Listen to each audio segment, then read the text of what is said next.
abroad, and then we had too much happening, so that's the reason for the delay. Just to give you an update on what has happened in the month.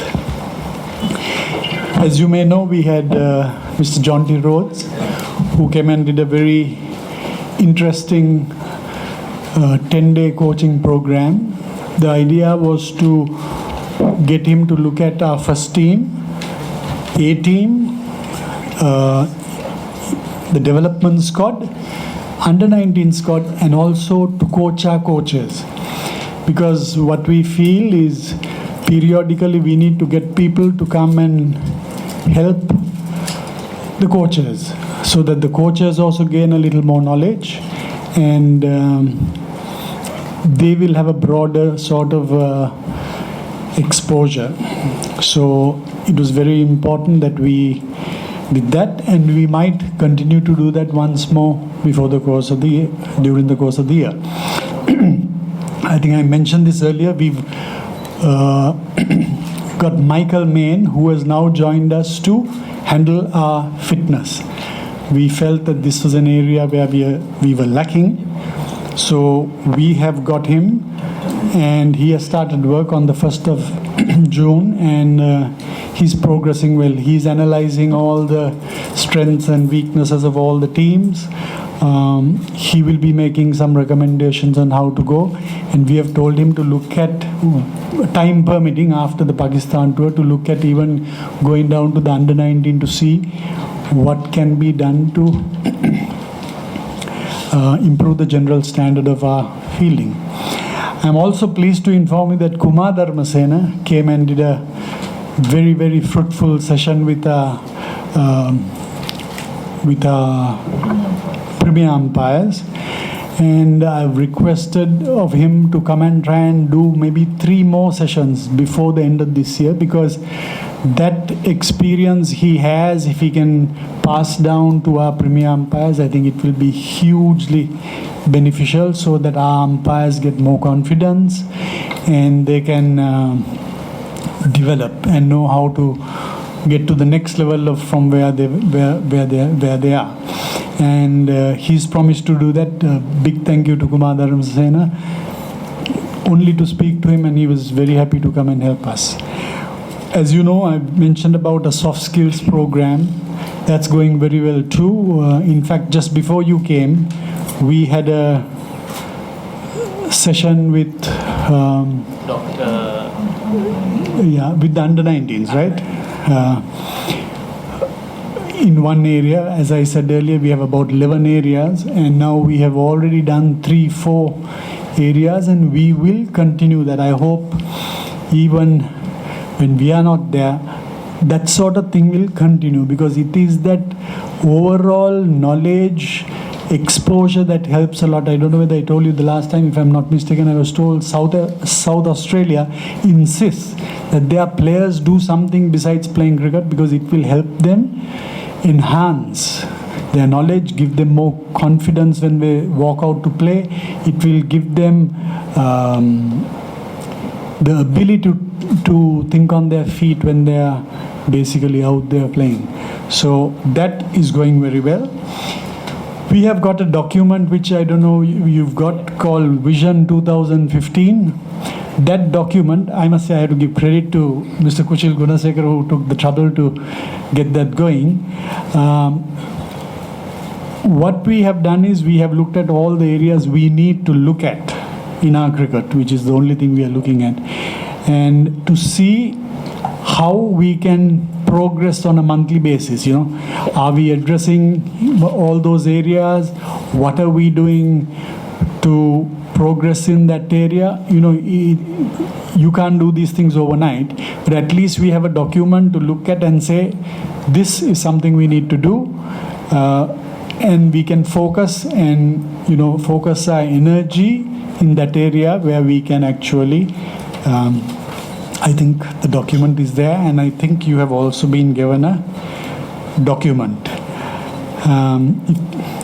Then another very interesting thing which we did, again I mentioned it to you, we have got a code of conduct out for schools for players, match referees, umpires, masters in charge.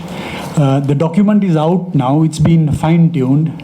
In fact, if I'm not mistaken, Kushal, it was even sent to the ICC, and they were also quite happy with it. And I think it's maybe a first. I don't know. But that is going to be in place so that we generally ensure that the spirit of cricket is maintained at the highest level, starting from a very young age. I think there is a policy document on umpires which is going to come out within another week or so, which will be a comprehensive document which will cover every aspect of umpiring, because that's another area we have been having a few issues. So we're trying to streamline that area. That document too will come out within a week, I think. And that will have a code of conduct for umpires as well. So every aspect of umpiring. So all what we are trying to do is look at all the cricket areas and see whether we can improve, raise the bar, and make sure that the game is played the way it should be played. We have a Pakistan tour which is about to begin, and Mr. Kushal Gunasekara tells me that from the budgets we had, he feels he can save about 25 million on this tour, which is very encouraging. We will know at the end of the tour whether we have actually saved that, but he's fairly sure that he will save maybe 25 million on the proposed budget.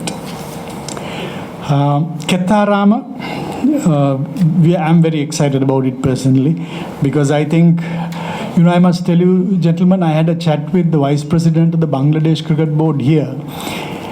Just a few days ago, he was in Sri Lanka and I had dinner with him, and he said, when I told him what we are proposing about Kettarama, he said, I am surprised because this is a blueprint I got from y'all, and I have done it in all our stadiums. All of the Bangladesh stadiums apparently have indoor facilities, and we don't yet have. But if all goes well, I'm hoping that we're going to be doing this with what do you call the CECB. Sorry? CECB. Yeah, Government institution. The government institution. And they are now doing a soil test, so that because Kettarama had a lot of reclaimed marshy land, so we need to take all the precautions. We are going through those tests, and I am hoping that we can lay a foundation stone on the 2nd of July. They are working out the cost, they are working out things, plus a swimming pool. We can maybe show you, we'll just show you a couple of slides of what it's going to look like.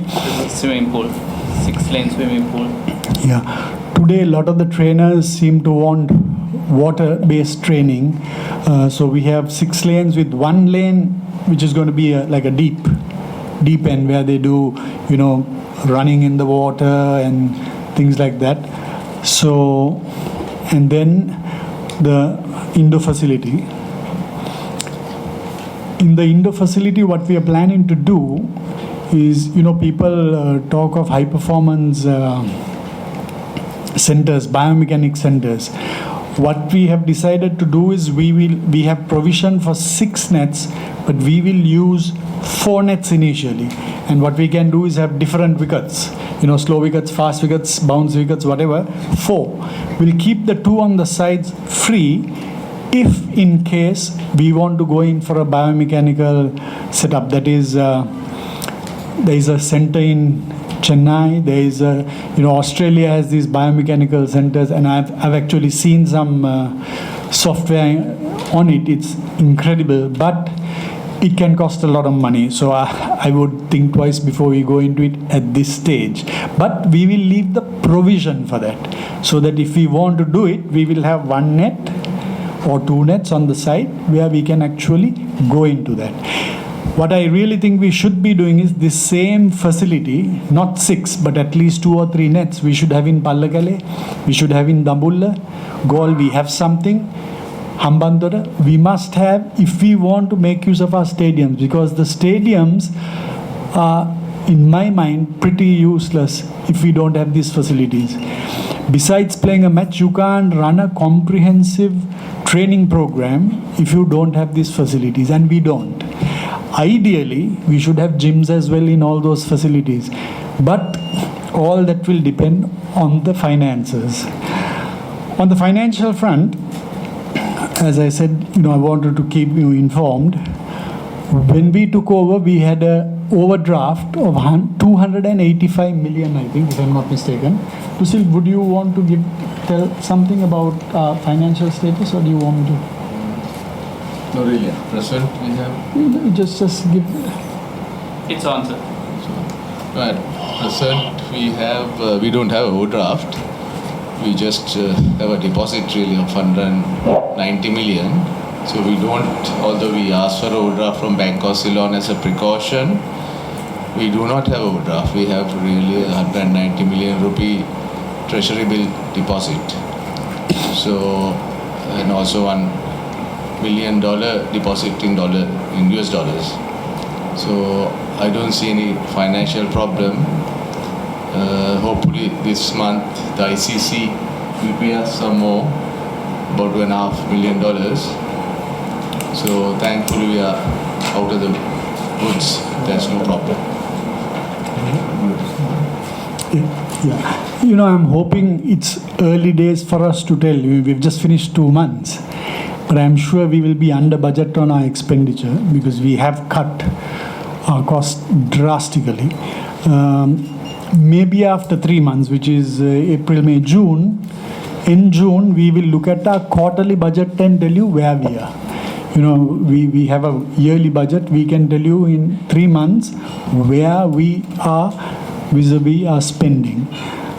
This is something we are watching very, very closely. We are looking at only spending where it really matters. As I said, he's saved 25 million on his budget just on the Pakistan tour. So hopefully our financial situation will be stable, and then we can take it from there.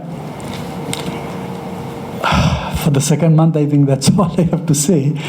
I have said a lot. If anybody wants to ask me any questions, please feel free. There are two mics. Sorry, I have something else as well. Just one other thing. You see, earlier we told you about what we are going to do with contracted players and non-contracted players. Other than the 17 contracted players at the top, players' payments have actually increased from 96 million to 130 million. We have raised the players. 210 first class club cricketers will average about 600,000 rupees per annum per cricketer from what we have proposed. That means a premier club player will make 600,000. There's a 300% increase in payments for premier first class players. What we felt, as I told you earlier, is we must show a difference at every level.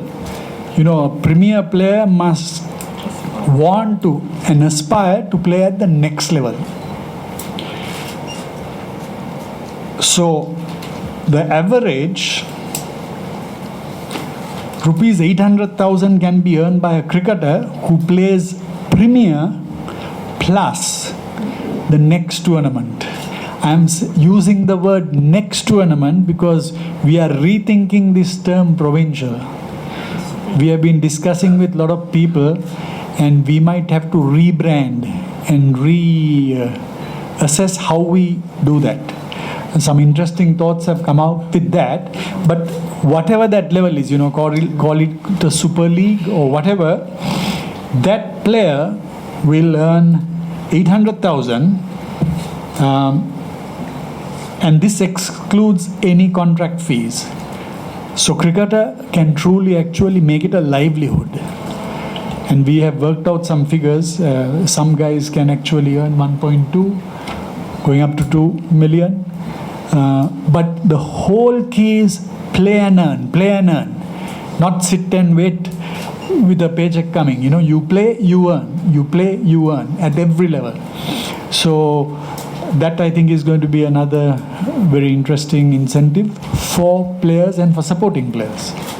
So we are actually going to be playing the players a lot. I think that's about it for the moment. It's open to anybody to ask questions. Can you please tell us the